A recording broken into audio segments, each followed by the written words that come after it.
Welcome to mining capsule classes. आज इस video में हम लोग अंडरग्राउंड कोल माइनिंग मेथड का आगे टॉपिक डिस्कस करने वाले हैं। पिछले स्लाइड में हम लोग ये सब टॉपिक कवर कर चुके थे। Factor influencing choice of underground coal mining method,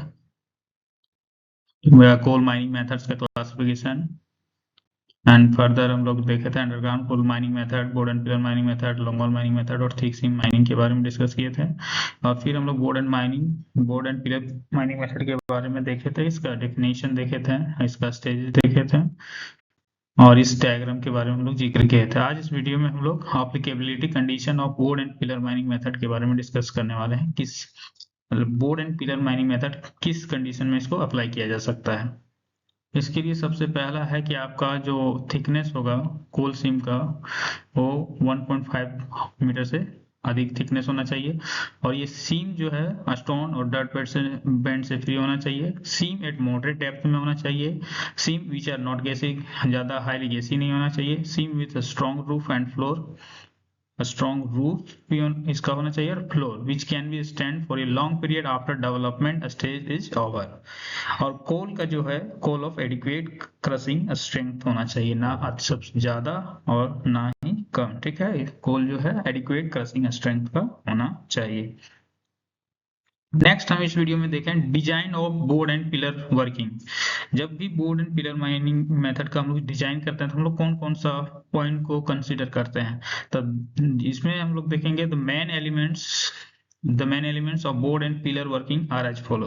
पहला हम लोग देखेंगे बोर्ड एंड पिलर जब भी हम लोग डिजाइन करते हैं तो उसका साइज ऑफ पैनल कितना रखेंगे। ठीक है, साइज ऑफ पैनल देखेंगे। दूसरा हम लोग बात करेंगे size of the barrier pillar और तीसरा जो पॉइंट है वो हम लोग बात करेंगे size of pillar. Side barrier pillar आप लोग समझ पा रहे होंगे, दो पैनल के बीच जो सेपरेशन क्रिएट करता है उसी को हम लोग बोलते हैं बैरियर पिलर। और बैरियर जो पैनल के बीच में जो हम पिलर लेफ्ट करते हैं उसी को हम लोग क्या बोल रहे हैं, साइज ऑफ पिलर, या इसी को हम लोग क्या बोलते हैं, support pillar.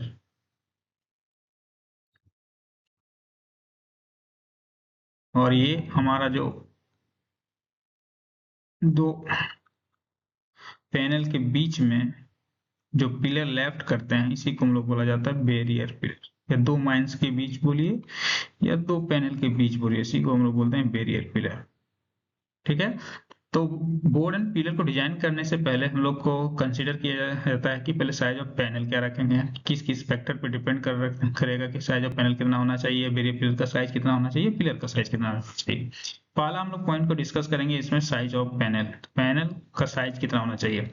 These sets of 5 to 7 gallery are driven, which are separated from adjacent sets by a coal barrier. This is known as panel.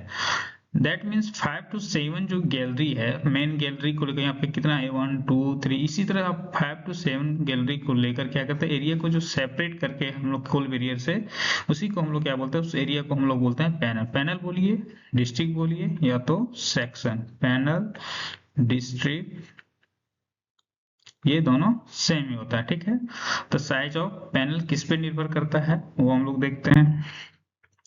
To decide the size of panel the main criteria consider जो किया जाता है वो होता है हमारा incubation period. ठीक है, इंक्यूबेशन पीरियड आप लोग अवगत हो गए। दिस इज द लेग, जैसे टाइम लेग होता है, एक time leg between first roof fall and first indication of spontaneous seeding। एक जब भी हम लोग डिप्लेयरिंग करते हैं तो जब पहला फॉल होता है और पहला जब स्पॉन्टेनियस सीडिंग का हम लोग जो फेवरेबल कंडीशन मिलता है, लक्षण मिलता है स्पॉन्टेनियस सीडिंग का, तो उसी टाइम पीरियड को हम लोग बोलते हैं इंक्यूबेशन पीरियड। ये किसी भी पैनल का कितना साइज रखना है, कितना उसमें गैलरी रखना है, कितना नंबर ऑफ पिलर छोड़ेंगे, ये इसका मेन क्राइटेरिया जो कंसीडर करते हैं वो होता है इंक्यूबेशन पीरियड। और सेकेंड है आपका डिग्री ऑफ मैकेनाइजेशन, ठीक है, डिग्री ऑफ मैकेनाइजेशन। वो यदि हमारा मैकेनाइज्ड माइंस है, जाहिर सी बात है उसमें नंबर ऑफ पिलर ज्यादा लेफ्ट कर सकते हैं, उसका साइज ऑफ जो पैनल होगा वो अधिक होगा। नेक्स्ट जो है आपका मेथड ऑफ वर्किंग है, कौन सा हम लोग मेथड उसमें ड्राइव कर रहे हैं, कौन सा मेथड अप्लाई कर रहे हैं, उस पर डिपेंड करता है। इसके ऊपर आपका पैनल का साइज मेनली डिपेंड करता है। यदि क्वेश्चन में आपसे पूछे कि मेनली किस पे डिपेंड करता है और ये तीनों ऑप्शन में रहे तो आपका इंक्यूबेशन पीरियड इसका राइट आंसर हो जाएगा, ठीक है। तो to decide the size of panel, incubation period हम लोग कंसीडर करना पड़ेगा। दूसरा में है डिग्री ऑफ मैकेनाइजेशन, और तीसरा पॉइंट जो है आपका method of working. The size of panel is so fixed so that the numbers of pillar in a panel can be extracted within the incubation period। Panel का size हम लोग इतना ही रखेंगे जितना कि जो इंक्यूबेशन पीरियड का टाइम है हमको उस इंक्यूबेशन पीरियड के अंदर ही उसको एक्सट्रैक्ट कर लें, ठीक है। लार्जर द मैकेनाइजेशन, यदि माइंस ज्यादा मैकेनाइज है, जाहिर सी बात है पैनल का साइज भी क्या होगा, हम लोग बड़ा रख सकते हैं। नेक्स्ट जो ये आपका बताएं, इसको देख पा रहे हैं पैनल सिस्टम ऑफ वर्किंग में, ये आपका बैरियर पिलर है, ठीक है। और यहाँ पैनल के बीच में जो आप छोड़ रहे हैं इसी को हम लोग बोलते हैं पिलर, या तो सपोर्ट पिलर बोलिए। एक पैनल यहाँ पे दिखाया गया है, दूसरा पैनल यहाँ पे दिखाया गया, तो ये पैनल के चारों ओर जो हम लोग पिलर जो लेफ्ट किए हैं सॉलिड ब्लॉक ऑफ कोर, इसी को हम लोग क्या बोलते हैं, बैरियर पिलर। और पैनल के बीच में जो ये आपका पिलर है उसी को हम लोग बोलते हैं सपोर्ट पिलर, ठीक है। लेआउट ऑफ ये पैनल बताया गया है।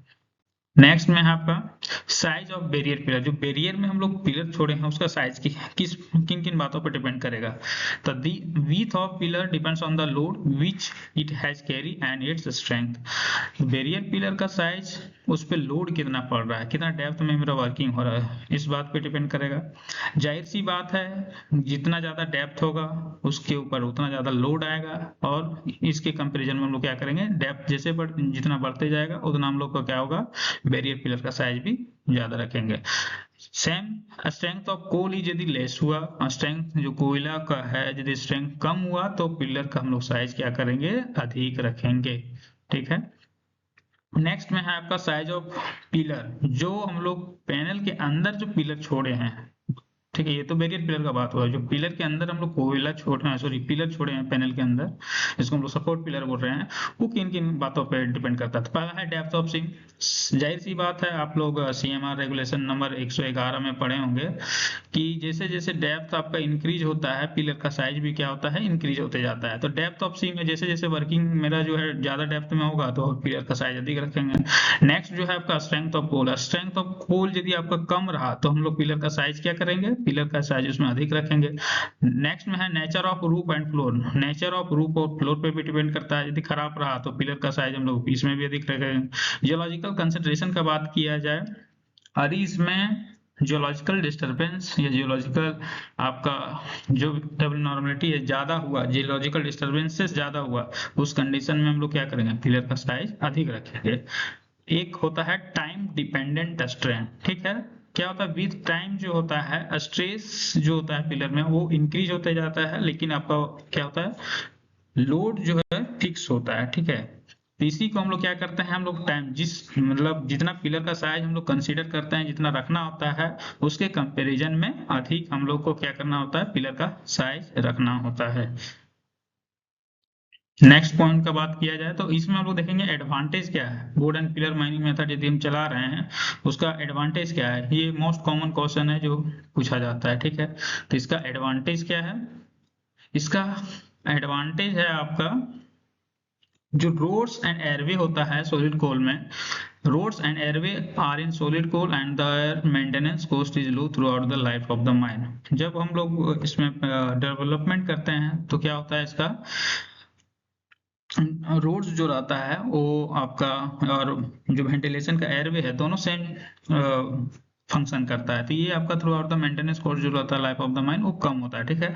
Coal output is obtained while the roadway are being made.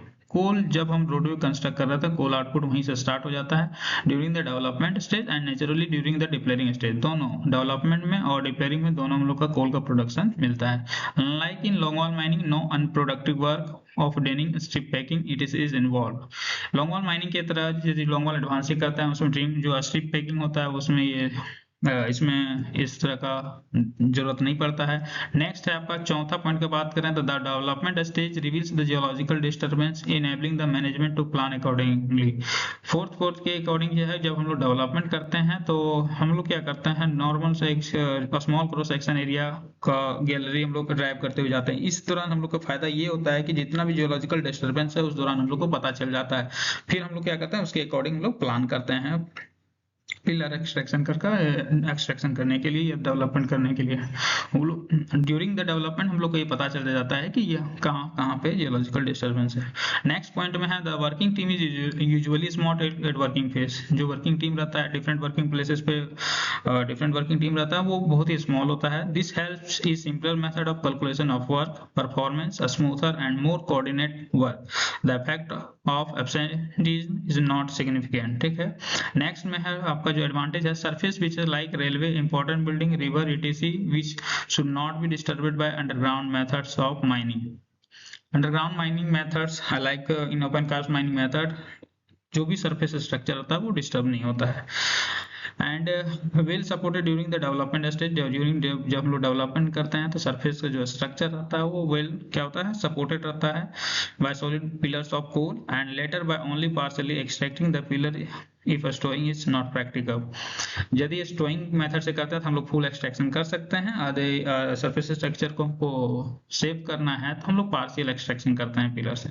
ये हुआ आपका मेन एडवांटेज। यदि हम डिसएडवांटेज का बात किया जाए तो डिसएडवांटेज यदि हम बोर्ड एंड पिलर और लॉन्ग वॉल का यदि हम कंपैरिजन करें तो वेंटिलेशन जो होता है वो ये इसका पुअर होता है एज कंपैरिजन टू तो आपका बात किया जाए तो लॉन्ग वॉल माइनिंग के कंपैरिजन में। फिर है आपका extraction losses are generally higher than in other method of mining. जो बोर्ड एंड पिलर मेथड में हम लोग पिलर छोड़ते हैं उसमें हम लोग का क्या होता है कि फुल 100% रिकवरी नहीं हो पाता है, कुछ पिलर में कोयला छूट जाता है।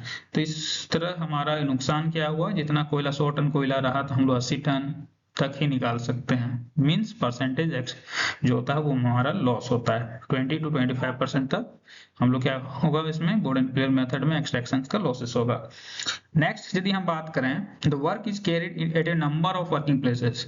यदि हम board and pillar mining method का बात करें तो बहुत जगह पर बहुत नंबर ऑफ प्लेसेस पर हम लोग का काम चल रहा होता है। पंपिंग हो रहा है, वेंटिलेशन का काम हो रहा है, सपोर्ट का काम हो रहा है, प्रोडक्शन का काम हो रहा है, मशीनरी का शिफ्टिंग का काम हो रहा है।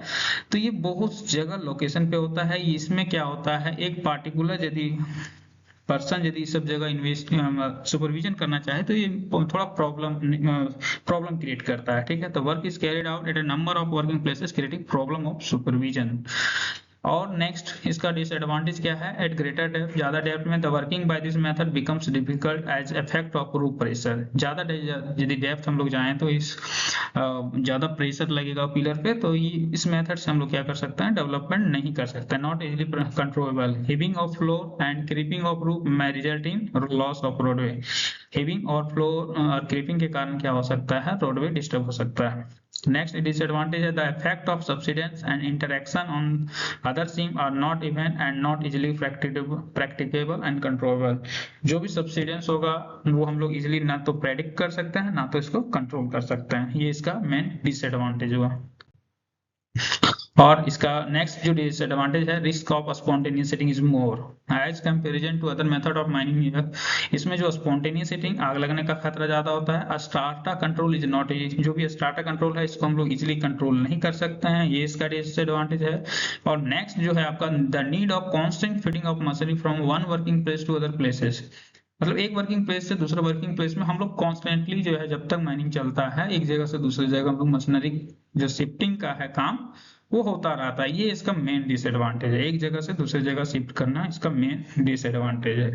तो ये मेन पॉइंट रहा आपका board and pillar mining method का, इसका लेआउट का आपका डायग्राम बनाना, इसका एडवांटेज क्या होता है, डिसएडवांटेज क्या होता है, और इसका जब हम डिजाइन करते हैं तो कौन कौन सा पॉइंट हम लोग कंसीडर करते हैं उसके बारे में बताएं। पैनल का साइज कितना रखना चाहिए, पैनल का साइज हो या तो आपका बैरियर पिलर का साइज हो या तो आपका क्या हो, सपोर्ट पिलर का साइज हो। That's all. इसमें जो भी इंपॉर्टेंट पॉइंट था मैंने डिस्कस कर दिया। नेक्स्ट पॉइंट या तो नेक्स्ट वीडियो में हम लोग बात करेंगे लॉन्ग वॉल माइनिंग मेथड के बारे में। ठीक है। उसका साल्वेजिंग सिस्टम, इसका लॉन्ग हॉल माइनिंग मेथड का बात करें तो एडवांसिंग, रिट्रीटिंग, और इसका वेंटिलेशन का मेथड क्या क्या होता है। थैंक यू, मिलते हैं नेक्स्ट वीडियो में।